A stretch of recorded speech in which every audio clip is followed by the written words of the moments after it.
All right, guys, so please excuse the audio because apparently my GoPro battery died somehow. So I looked over the truck. Everything looks pretty decent. However, there was a little bit of rail dust on the front lip of the frunk.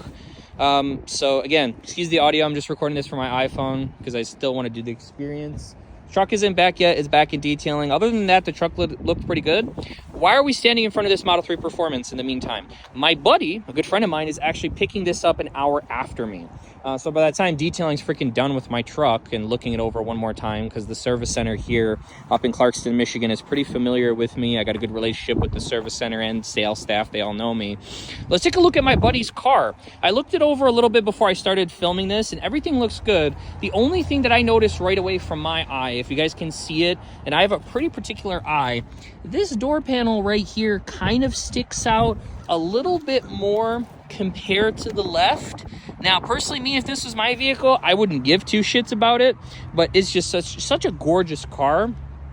I would have done the white seats personally, but I would have done the white seats personally inside, but overall, it looks good.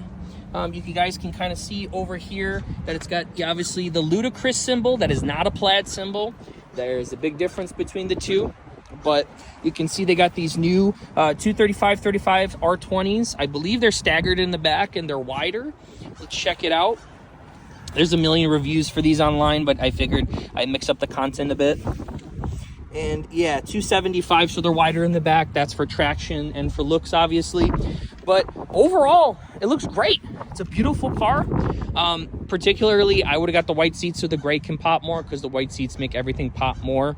But they do have apparently improved brakes. You got the red calipers from the factory.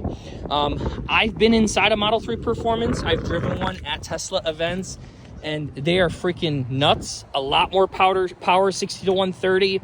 Obviously, the 0 to 60 is a lot more. And I mean, inside is just, it's super nice. Obviously, we can't take a look because my buddy's not here.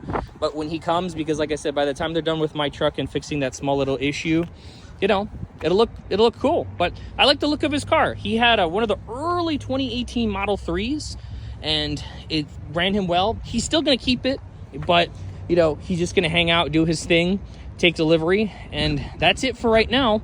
But yeah, if you guys are looking for a very affordable, you know, kind of performance vehicle that compares with like an M3 or even an M5, I'd rely it more with an M3.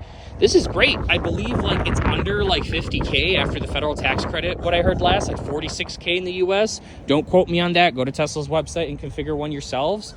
But it's freaking awesome.